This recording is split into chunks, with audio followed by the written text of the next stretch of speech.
Alright, so I'm working on a 2016 Platinum Explorer 3.5 liter EcoBoost.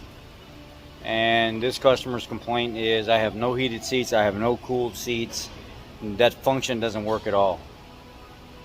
There's no codes present. The front control interface module passes, the driver's seat module passes. There's no codes that it sets in the computer. One circuit is to provide power to the module to make sure that it works. The other circuit is to provide power to the features, I want to say. So let's look here. I've been on this for the last couple hours trying to figure this out. So you got two main circuits here. You've got fuse 73 that supplies the power seat switch, the power seat switch for both sides, and then you've got the relay module that supplies power down into the driver battery and the passenger battery, right? Supply power to those main functions. And it goes from a green and red wire out to a violet and red. And I'm looking under the seat here, and I pull the main connector going to the seat.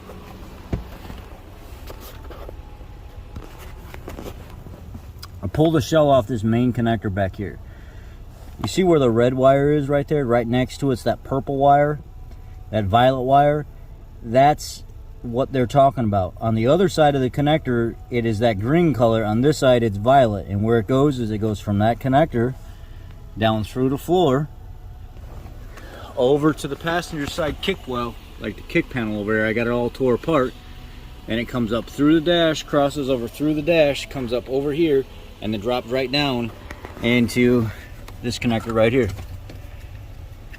You see I've got it unplugged right now. I've got the other half off of it. It's just laying here. And I'm checking. Here's that violet wire. Let's look at it. Here's that violet and orange wire right here in the middle. The big thick one right in the middle. It's dead giveaway. It's huge.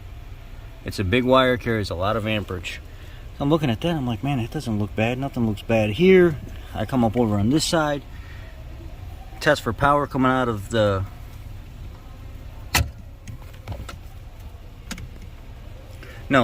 test for power coming out of the fuse box on this center pin right here. Still only getting like 5.6 volts. Trace it back out, come back outside.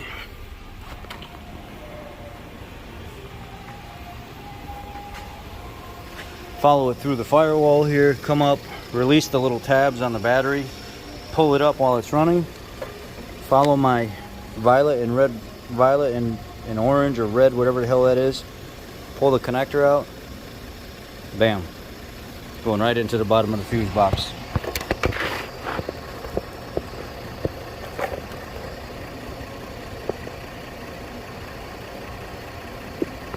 So if I was going to do this correct, I'd put a fuse box in it and I'd put a new connector on it. Let's see what we have option wise.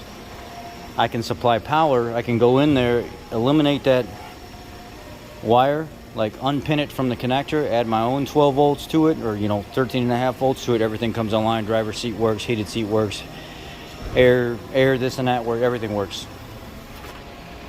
Let's see what we got. Well, they only sell that harness and fuse box as one entire harness. It goes out around the front of the lights, so it feeds all the lighting circuit out front behind the bumper, and then it comes back along the driver's side fender well. Then all of the engine stuff plugs into it, and then it goes inside the cab of the vehicle here and goes back behind the dash. So you know what that means.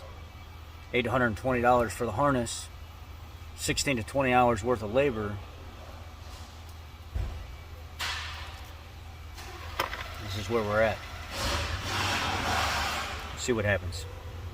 Well, unfortunately, the service writer had to go home. I think he's dealing with his mom's got some medical stuff. He had to take her to the doctor or something like that.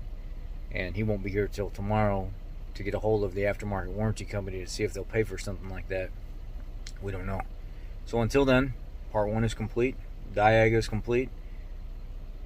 Now we wait. Y'all be blessed.